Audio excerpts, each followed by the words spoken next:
Hello and welcome to yet another video here on the YouTube channel Spelföreningen Fellowship STF. My name is Andreas Norwegian Viking and I'm here with the winner of Ardacon 2017.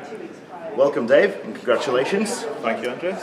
So after 2 grueling days we're back here on the Monday inside the international suite at the Mercure to have a quick interview with you on how you found the tournament.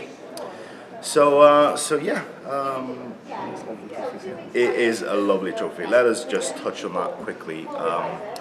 We heard about these trophies about 3 weeks ago during the live stream from Warhammer TV, where Adam took a concept photo and stuck it in of the actual trophy. And the pictures doesn't do justice. You have Thorin's company, you have the Fellowship, you have an octagon of different army signs, and it's absolutely lovely. That's awesome. I am so jealous. I've seen it on the live stream. I was like, that'd be amazing to win that. Yeah. And to have it. It's great. And especially the gold one. The gold one as well, and the only one so far. Because yeah, there's only one produced ever in the world, because they haven't made one for Nova yet. Not yet. So that's exciting. So if you wouldn't mind telling the viewers what army you brought, what the design process was about. Yeah, can do. Cool. So the faction category I was in, just this one here, was Evil Alliance. So that was for any sort of mixture of evil, including stuff for Lordlings, as opposed to the Lord Evil category. And I had Mordor and Harad. So my general was a Haradrim Taskmaster, and he was leading 6 Watchers of Karna with bows, 4 Ardacon Merchant Guard, and 2 Serpent Guard. Yeah. And then I had the Knight Umbar and Fell Beast, leading 5 Watchers of Karna with bows, 4 Ardacon Merchant Guard, and 2 Serpent Guard. And then I had the Shadow Lord on a Fell Beast, leading 4 Orc Warriors with Spear, 1 Orc Warrior with Spear and Banner, 2 Warg Riders with no equipment, and a Spectre. That was 70 points bang on. Exactly. That was the army. In terms of the army building process, it's an army that I've used a lot, but as evolved, I've sort of started. I picked that up originally when the Merchant Guard came out, before I'd even seen their stats, back in 2000. Maybe it was later, maybe 2010.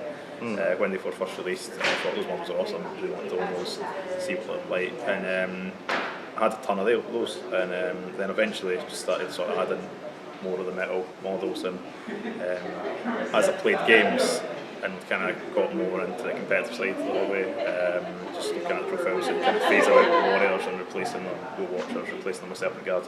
Obviously those models are out in production, so I had to get those first. But I've used them for the last sort of 3 years in GBHL at most of the events that I attend, but not all of them. And just picked little bits and pieces here, like Reid's. I used to take the Golden King a lot. I still do it at higher points value, but I found that the Double Fell Beast is just much more effective. Golden King, very good for late game, but he's a really solid general, very solid general as well. But the 2 Fell Beasts are great in the early game, where sometimes you can win games from those hulls in the first couple of rounds of combats. And importantly, they are expendable to an extent, as long as they do damage.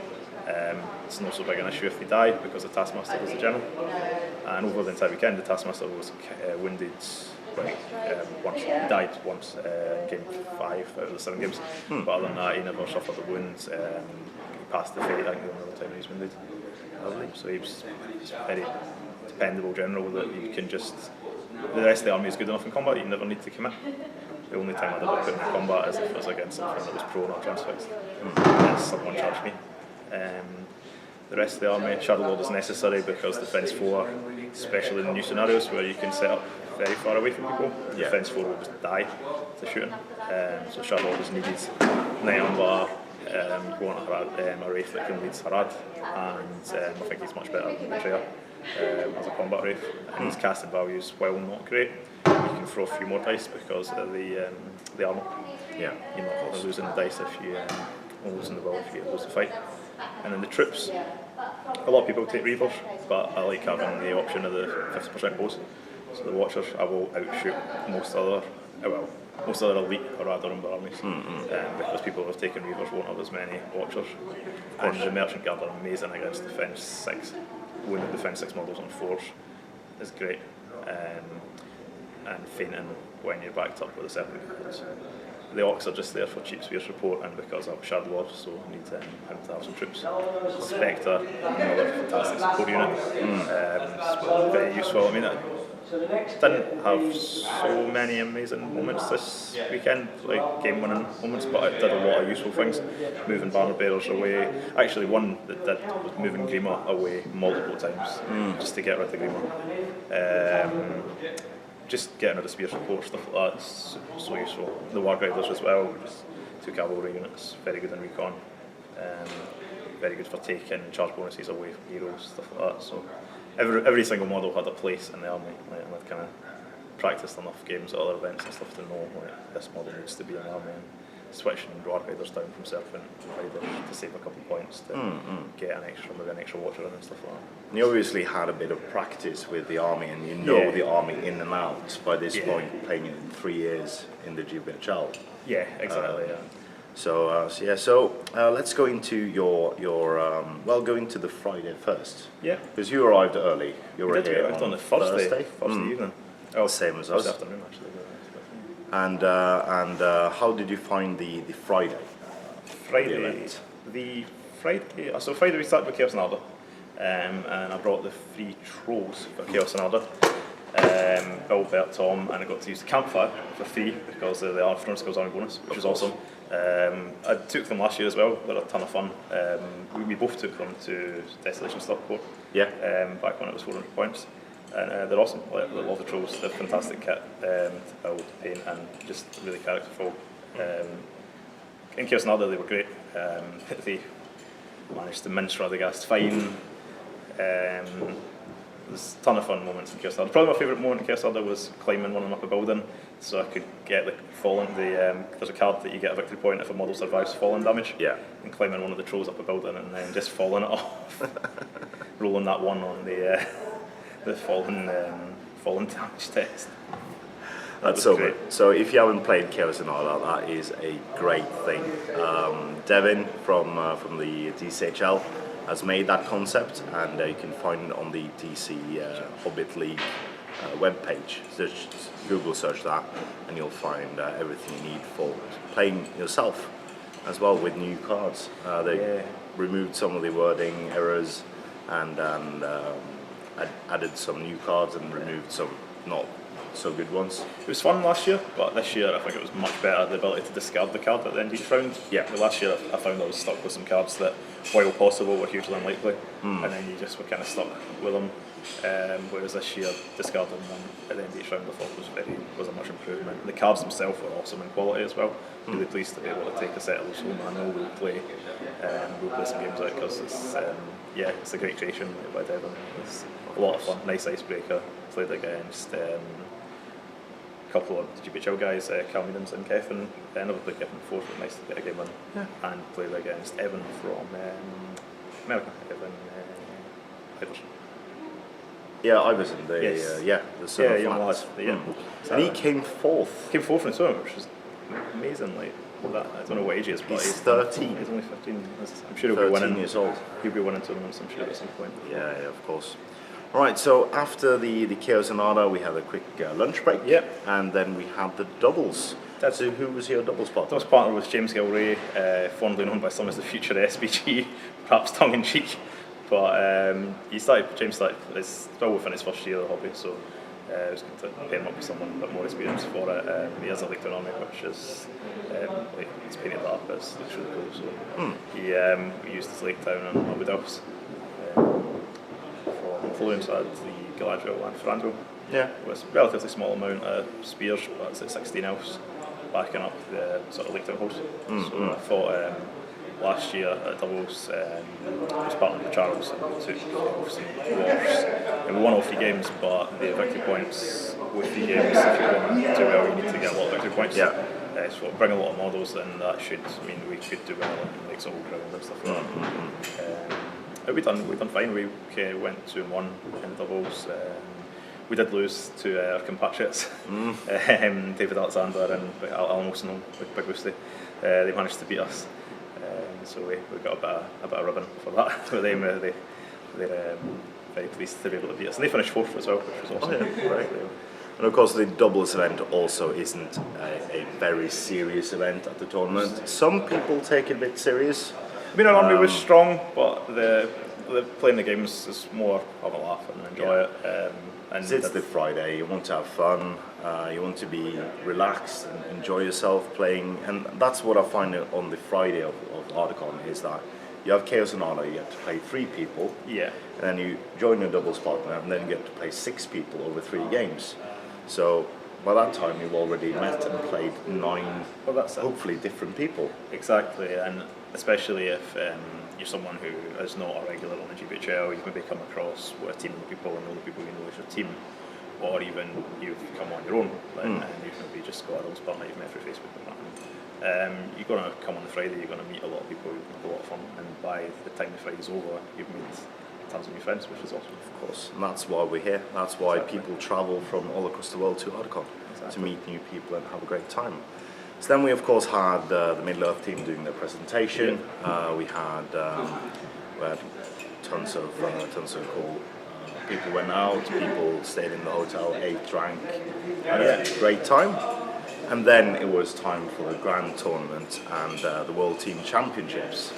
So just quickly go through your opponents and what they brought and what scenario you played, if you remember. Yeah.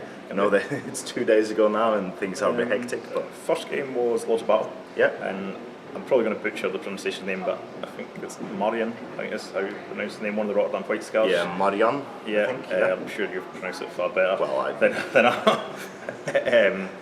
But yeah, it was obviously the first time I met Marian, but I've played a couple of the White Scars guys before, Jerome and Robin, so familiar with the team.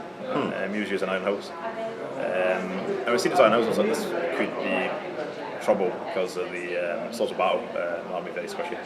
But thankfully for me, he did not have a blister. Yeah. He went for Dane instead. I think Dane's really good. I think that the courage test thing is amazing. But compared to the blister, it likes to kill him power for me. Like, it doesn't worry me as much. Yeah. And yeah, I was able to transfix Dane and take him kind of out of the game. And from there, I got a couple of hurls off, which I had to call heroic combats with hurls, so they would, not so much because I was wanting to go anywhere else, but just so they would go first. Went first and that knocked down his line. And I said, well, he will win some fights, and he did win a few of the fights, but he's just standing back up as opposed to wounding my guys on 4. Of course. After the first couple of turns, I wasn't so long after that. He did take a break. Yeah, I think he broke me on the last combat of the game. I ended up to be 10-1, so I got the triple kills. I got.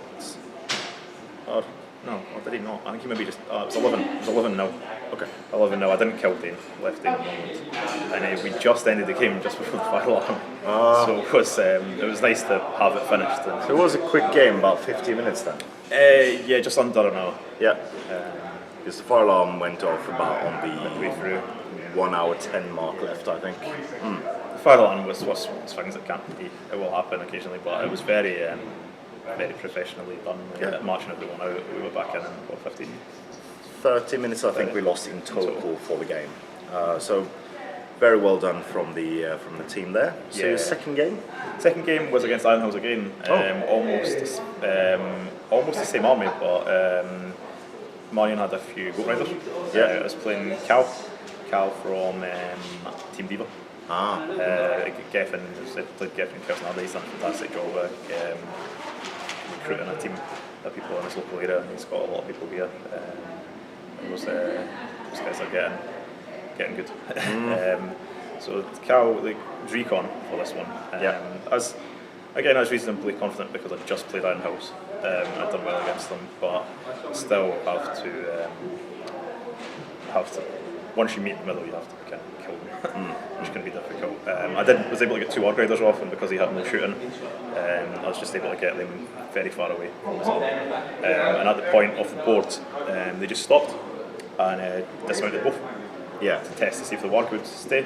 And like, if I get 1 Warg to stay, then I've got 3 models off. actually both the work status, so I got 4 off. So that's again why I think War Rider is better than the Serpent Rider. Because you can dismount and get that dismount extra one, especially in new recons where it's triple and you need the free. Yeah. I got nothing else off apart from the wargs, and we kind of met in the middle at a sort of defended position.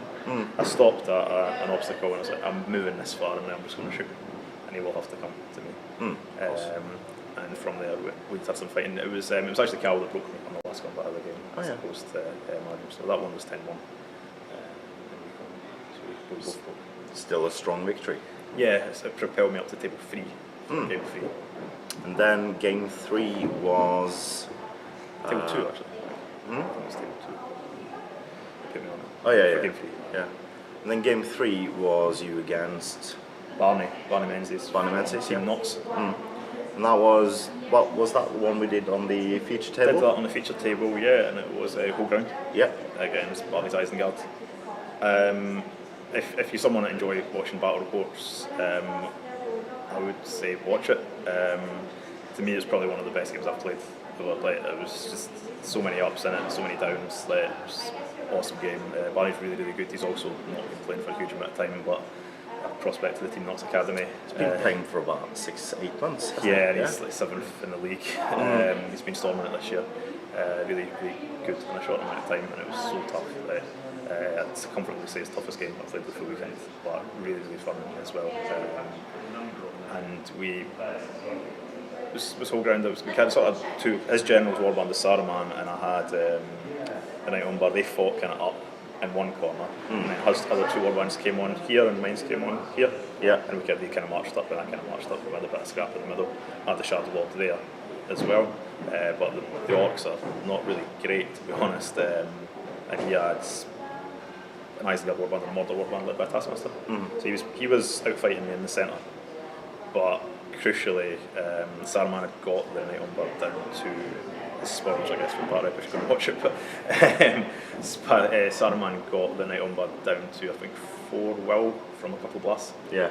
And he sat just enough away for me not to be able to charge, and I would have to risk a compel. But he was like 23.5 inches away from the Shadow Lord, so Shadow Lord flew up full 12, compelled him. Knight Umber charged, and then I lost the combat. And I was like, oh no. But next turn I won the move off, and I got Saruman again, and then I killed him at that point. He actually died from the falling damage from the horse. That done the extra wound. I'd done 3 wounds. He passed 1 fate, and then he died from the falling damage to the horse. That was Saruman. Yeah. Now these are the tiny things that snowball like, from there. That's Saruman dead. And then the Knight Umber kind of flew away from that warband and just let the 2 warbands fight, because I'd already killed a few of the berserkers. And then he came into the middle. Once he came into the middle, that was the swing, I think. But from there was still a lot of, like, Barney had a couple of field courage tests to charge. I had a couple of maybe past fate rolls on ring race that I think go the other way. That doesn't result in a win for me. And even down to the very last turn, he had kept a might point. We were both broken. It was going to be the last turn, we knew that.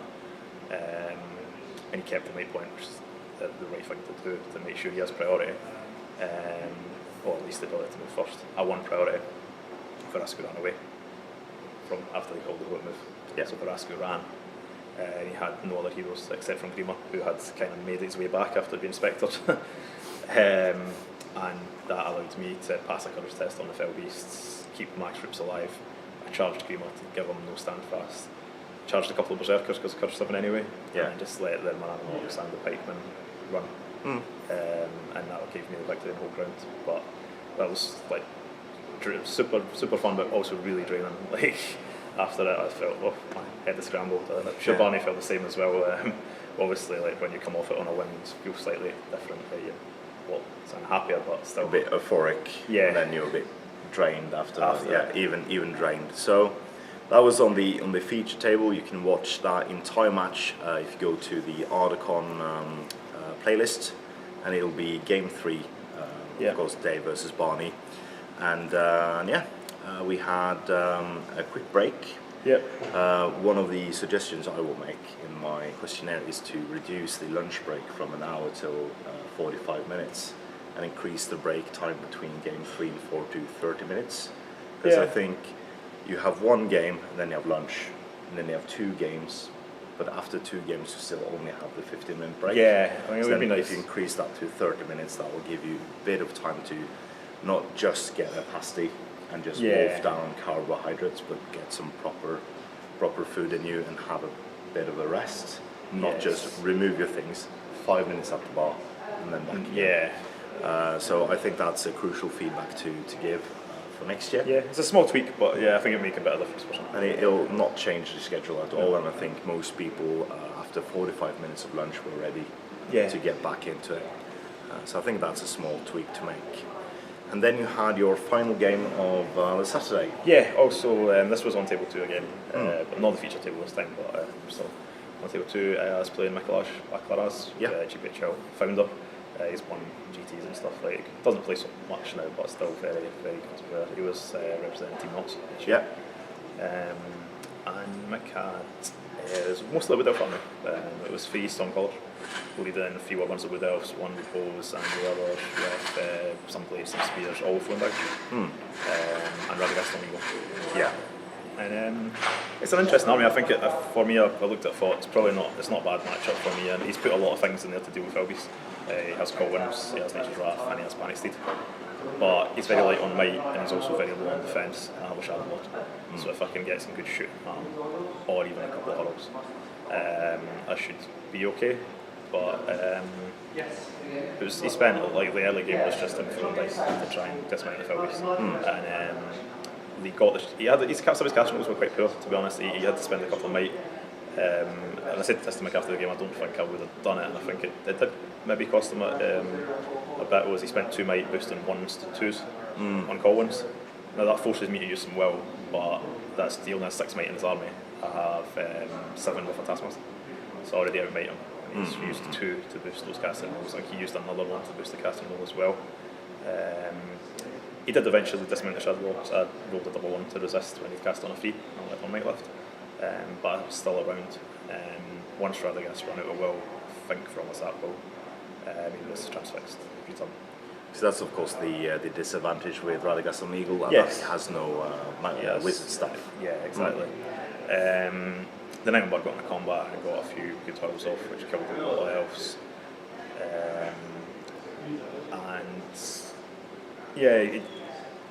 From it was good. Radagast did get a decent hurl off in an area where I actually had no might, and he did also get a Nature's Wrath off, but it was missing some of the spears and stuff, so I was still able to win maybe some of those combats. He couldn't get the spears because of Taskmaster. Would have had a chance to resist him. But yeah, I was able to get through it. Once I'd got the first few hurls and I'd killed a few from shooting, the early win in my favour. Once he was out of might, there was no way for me to come back because I had the might to win, go first each time, try and jump, get to where I wanted to be. I was able to win that 12-0. So I was really pleased to beat Mick because I know how good a player he is, and he beat me at the top table on Stockport just recently, so it was nice to get a bit of revenge on Mick, and he beat 2 of the Team Scots guys. Team Scotland guys at the tournament as well. A bit of revenge for your team. A bit team. of revenge for myself, a bit of revenge for the team. So it was nice to get that one. And that ended the Saturday at 4 wins, 0 losses. So you're already doing very well for yourself. Yeah. How many players after? Do you know how many players? I think there was only 5. 5 players at 4 wins. 5 players at 4 wins after day 1, which is still less than it could have been. Yeah. Of course, playing in a tournament with 118 people, you could get about 15. 59, 30, 15, 8. 8 people, of course. Yeah. Forgot to remove 1. So yeah, 8 people could have been there, only 5. So we had, of course, the SPG magazine. Yeah, unfortunately I missed that.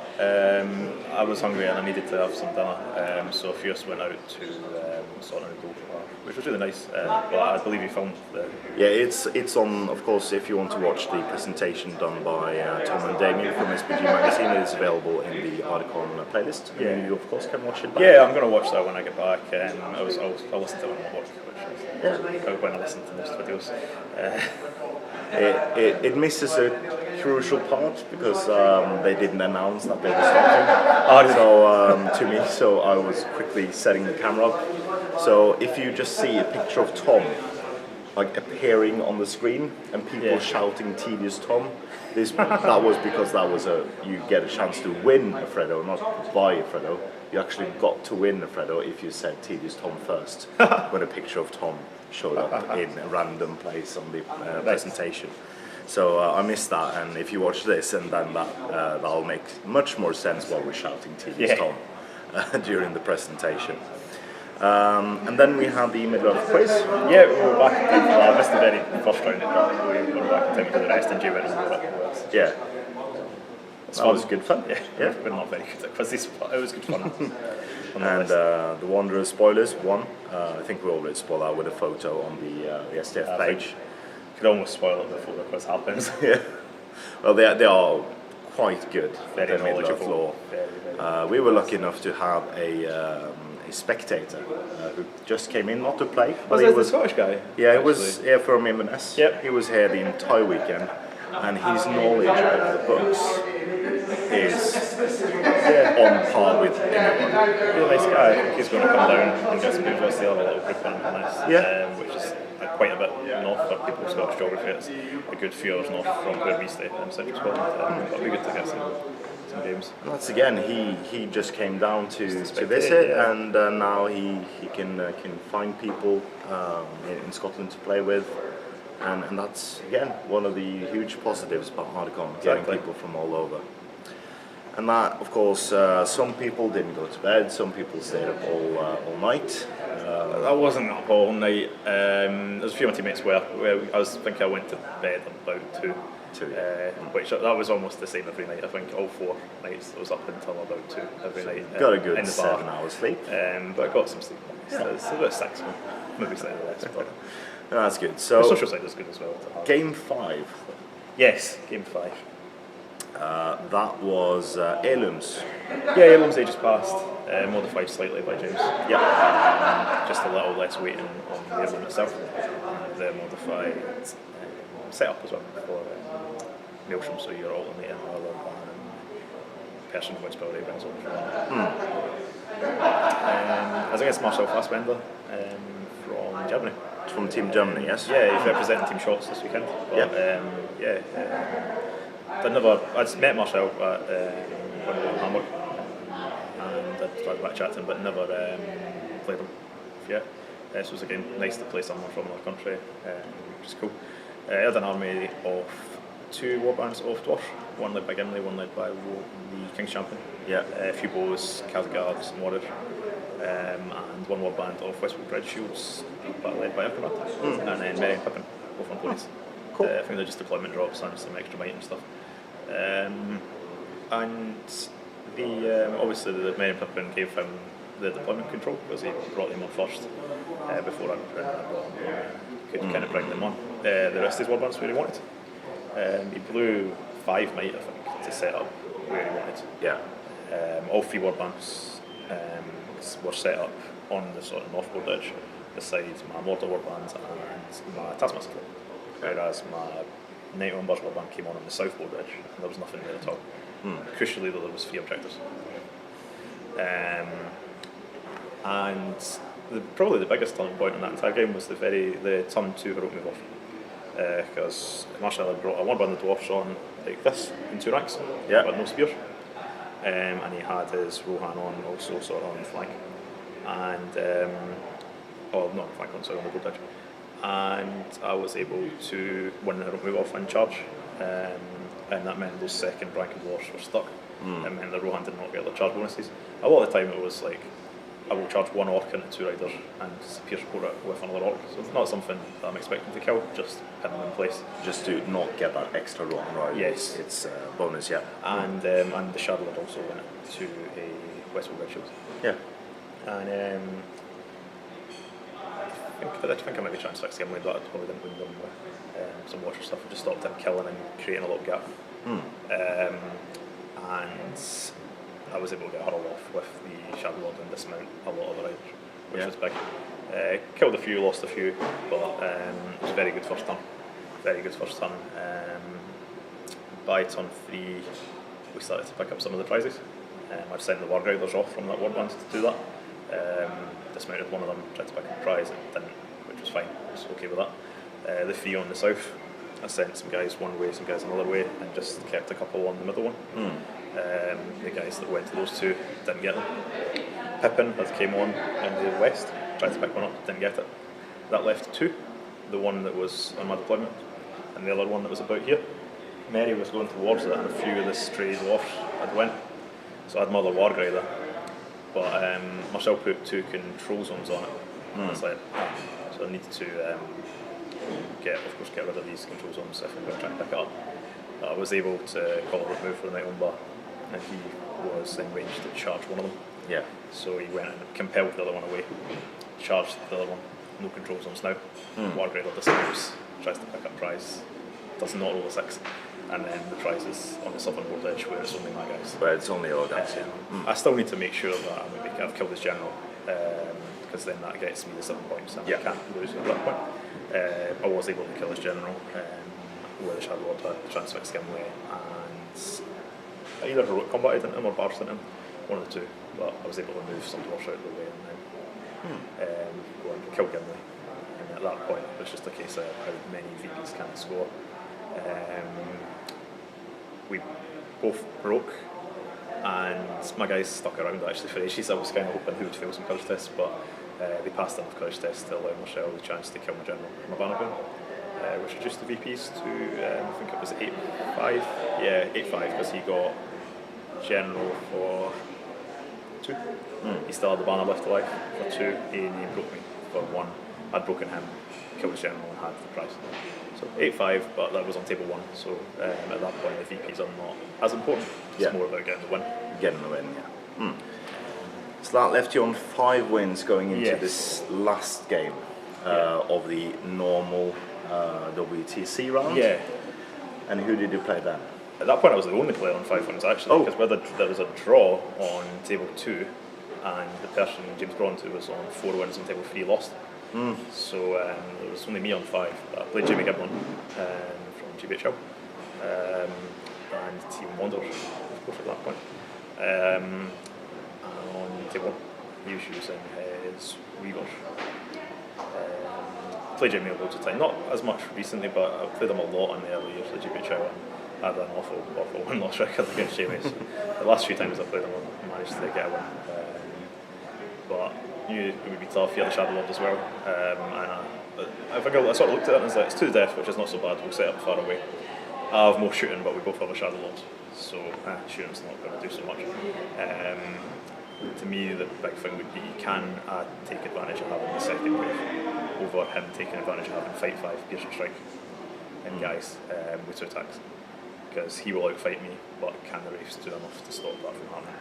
And I just I sat, I'm going to sit and shoot and see how many times he can get. First turn I killed nothing with the shot. I didn't hit, I don't think. Turn 2, he moved a bit closer. And I think from the second turn I cast Channel's Apple with the Night Umber. He resisted, but he's using 4 dice to resist because it's channeled. The Shadow Lord just cast him on those at will, but got 3, so he's now halved his will store. Next turn I cast 2 channels, is that also on? No, maybe 1 and another one. By turn 3, he was gone, the Shadow Lord, because that willed out again. He couldn't afford the will to cast on me, because he had to keep it to resist. And that gave me 1 turn of shooting, 1 clear turn of shooting without the Shadow Lord. I think I'd killed 2 in maybe the first 3 turns of shooting. And then that 1 other turn, I got very lucky with the shooting phase. I think I got 6 hits, which is a little bit less than you'd expect, but I got 5 kills with those 6 hits. 1 was a Raider and 4 Reavers. So I killed 6 Reavers before combat out of 16. And that's obviously huge advantage. Huge advantage at that point. And from combat, actually Jimmy started pulling it back, and once we got to combat, in the end he was 1 off breaking. 1 off breaking me, and I had Shadow Lord on 1 will left, which I deliberately flew away because I thought, he might break me here, but I got his Golden King again using a barge to get into him with a Night Umber. Killed him. I think I Black Arrowed as well, actually, to do him. just to get the general victory points. But That'll force him to use the fate as well. yes, Yeah. the game was quick. It lasted about an hour, but it's one of those games where if you win a fight, well, almost every combat's someone dies. Because his guys are defence 4 as well, and the Ardacon guard win them on 3s, the Watchers have 2 attacks, win them on 5s, so all the spears win them on 5s. His guys are strength 3, but because of piercing strikes, they're always at least strength 4. He wins me on 4s or 3s. So nearly every combat someone dies. So if you had 35 bombs or 34, it doesn't last long once you get into the fight. And Jamie's quite quick player and so on as well, so it made for quite a quick game. I was really pleased, obviously, to get the win. On 6. So you were then at this point on 6 wins, and then it was the championship round. Yes. So we have you against Thomas Harrison of the Wanderers in a championship round to see who actually wins the tournament. And at this point, you actually won the tournament, but because of the championship round, you could actually get 2nd place instead of 1st if you lost to Tom. So how do you think the championship round adds to Ardacon, and what do you think about the concept of it? Obviously, like in the end, I won, so that's fine. I'd been gutted if I'd lost, having been only playing on 5, only playing on 6, and then to lose. There was a lot of people who did come up and say, "Oh, why is the championship round happening? But you're only playing on 6." But at the same time, it was in the rules book, so it would have been unfair on Tom for it not to happen. As to having the championship round when there is already a clear winner, I don't know whether it could be a change. It did add a lot to the event as well, though, because we had the rounds being on the screen. Had a lot of spectators. That was really cool. It was really different. So it's a really cool concept, and I like it. And I think it was important to have it because there was a good chance it could have been 2 on 6 and 0. And I don't think VP should decide something like Ardacon. And it was about 20 people watching you around the table, and they were pushed back about 3-4 feet away from the table, so you wouldn't be having we had a lot of room table. And we had Dan beside us as well. Yeah, and you had a ref beside the table, and then about 30-40 people watched it on screen 3-second delay because of the YouTube live things. So I really think that was a cool thing to do, and something we should look at doing again. Yeah, it was really cool. That bit it was awesome. Say for me, the only thing was from on 6 wins, it seems a bit harsh to maybe lose, but there's a lot of positives to the championship round as well. I think it's a cool thing to be a part of, and even if I wasn't in the top 10, it would be a really cool thing to watch. And before we go into the final game and how you find that, we're going to take a quick break to check out of the hotel. Yes, we probably should do that. Alright, so we just checked out of the hotel, and that went quick, about 5 minutes to 12. Yeah.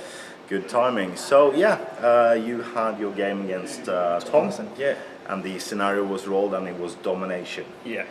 And the word around the hall at that point was that you are very confident in the scenario domination. That is one of your go-to games. Domination, I think, was probably fair for both us in a way. I think might have been some scenarios that might have been maybe less balanced. The Lost Battle might not have been so great for Tom. You played Lake Town? He had Lake Town. Yeah. It wasn't as many models as a Lake Town army can be, but he had a lot of character. So a lot of might and a lot of just tricks and stuff. He had Gandalf, his General, Bart, Bianca, Alfred, and Bard's Kids. Yeah. Which I'd never really considered Bard's Kids, but I had a chat with Tom, and I had a chat with Jay Clare as well about why they used their mouths with the Persian. Would have been my choice in a Lake Town army, but Jay gave away some tips and stuff which I'll keep quiet, because I think maybe some of his tricks and stuff he can share them if he wants, but he had a lot of effective ways of using them, and I know Tom had used them as well, and he agreed with it. So interesting to see different ways of building an army, but I thought domination, I can win. It's a winnable game, definitely, but Tom is also very good as well, and it is a losable game if he gets to Brother One and Asco before we hit combat. Domination, we placed objectives, and he placed 2 a bit deeper, and I placed my 2 or the 2 in my half. closer to the table edge. Yeah. That's like, if I win table sides, I'll take the side that he's placed. But if I lose, it's fine because I'm starting here and I'm starting on those 3 anyway. And then I can push into him, which was sort of what happened. But I was able to get both the Felbies into combat on the first turn. Both of them in range of the Taskmaster. Both able to call their combats. Yeah. And that was 4 horrors, turn 1. And killed 1 with shooting. I think killed 2 with shooting, I think, turn 1. Just like 2 watchers, and I think I killed it by later range. But I think I was up 17 kills to 2 after the turn 1 from 4 horrors. Wow. And speaking to a lot of the guys, like my teammates were watching, Tom's teammates were watching, like, a lot of my guys thought, oh, we've got this in the bag, but I never want to take anything for granted. These things can swing. And Tom actually done a fantastic job of pulling it back. In the end, it was 1 model from breaking me. Yeah. We went You were the last turn 3 each. You were 3 away from 25% again at that point. And he was 3 from breaking me. But he got rid of both the Nazgul. I did not kill Gandalf. I left him on no fate but 3 wins. I had not killed Bard either. No, I did win Gandalf, I just didn't die. But I hadn't killed Bard either, so they were both still alive. I'd killed one of his kids from the initial hurl, which was kind of good because it forced the linchpin of Bard to head to the Shadow Lord. Shadow Lord hurled from the centre of the line and then went to the flank to do a second hurl. So Bard had to go off to the flank, which meant that his other side, his army, is not getting the +1 fight value, which is not such an issue, but not getting the banner either. So that did allow me to do quite well on that flank. Taskmaster went around to support the Netherumber. We did eventually die, but the Felbies done a lot of damage in the first 2 turns. Had I not killed the 3 in the turn that he'd killed the 3, he put me in the game had continued. I don't know, I had a lot of guys spread out on objectives and stuff. I'd like to hope that enough of them would have passed, that I'd have still won. But a few bad courage rolls, and he could have pulled it back, and such a way to win. But I think my Taskmaster at least would have needed to run. If it had stayed, I would have secured at least a few of the objectives because he was in a position to do a stand fast for a couple. But a few bad courage rolls, you never know. But, of course. So that ended that game on which score? 7-3, I think it was. I had 2 objectives for 2 points. I had 1 objective for 1 point. No, I had 3 objectives for 2 points and I'd broken them. Yeah. And he had 2 objectives. 1 was only for 1 point. And in either General's War, I don't think I had won again enough. He passed. Yeah, I did win them, but he passed the first fate on the 6th attempt to deal with the 4+. The Taskmaster also passed his fate from the blast. So neither General's War. Yeah. And that got a huge reception. Lots of clapping from not just the people around the table, but people playing games. There was an 8-man Chaos and Arda that went around, and that'd been cool to see people stopped that to see it. And that made you the new champion. Yeah, that the reception was awesome. Like the people, so many people come shake my hand and congratulate me on that, and it's just a fantastic feeling for people, for the community to come and like say well done and stuff like that. It's really nice. I've seen a lot of nice Facebook comments and stuff. I will reply once I get a chance to them. But no, it was nice. It was really nice for people to be happy and congratulate me. I was obviously very pleased to have come through the 7 games with 7 wins. Yeah, it's nice.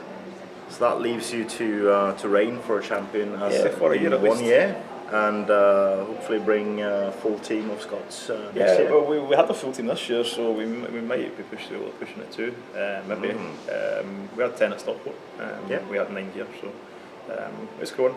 Our scene is small, but it's growing back home, and there's people from other areas now. We have some of the guys in Edinburgh who come through and play, or we'll go and play with them. And you have a new recruit from Inverness. Exactly, and he has a group of guys there as well. So it's growing off the wall. Robbie's growing up there as well, which is great. So maybe next year, maybe there'll be 2 teams. Who knows? Indeed. So Ardacon, definitely an experience to see. Again, congratulations on your victory. Anything happening in Scotland? We have our own tournament. The club that we are members of, Stirling Gamers, we run a tournament in Common Ground Games, which is an awesome game in Stirling. It's very similar to sort of Element Games, just a bit smaller because we don't really need to have so many tools. But still got 60 space for 60 players.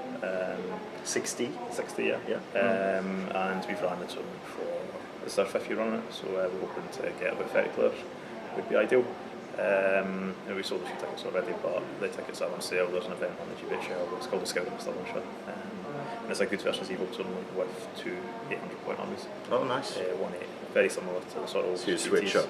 Yeah, very similar to, well, actually not just the old GTs, the current GT system. Yeah. From BW, similar to that. So it'd be good to get as many people as we can, a few new faces, it'd be nice. Loads of old faces. Of course. So if you have the chance to go to Stirling and do check out on the GBHL Facebook page, the Scouring the Stirlingshire. Yep. It is in October, you said? October 7th and 8th. Yep. That weekend. And that'll be grand. So again, thank you for doing the interview. No problem. Thank you for I really conducting it. enjoyed hearing about what made your matches special, how you managed to snag the wins, and how you went around beating many different types of armies in your approach to army building and stuff like that. And I think many people at home also will enjoy this piece of insight into this part of the hobby, the tournament scene. Because obviously a lot of us play tournaments, Yeah. and it's great knowledge to have these things that you don't always think about. Yeah. I mean, I find that sometimes a lot it can be quite difficult to construe what. It's a lot of sometimes the decisions are positioning and stuff like that, which is difficult to get across. But I think the army building side is also useful as well. So hopefully, if anyone's found it useful, then that'd be good. Awesome. So that's it for us. Last video recorded at Ardacon and the Mercure. So I hope to see you all next year. As always, I have been Andreas Norwegian Viking here with David Reid from Team Scotland. Please comment, like, share and subscribe. Support us on Patreon and support your hobby. Thank you very much.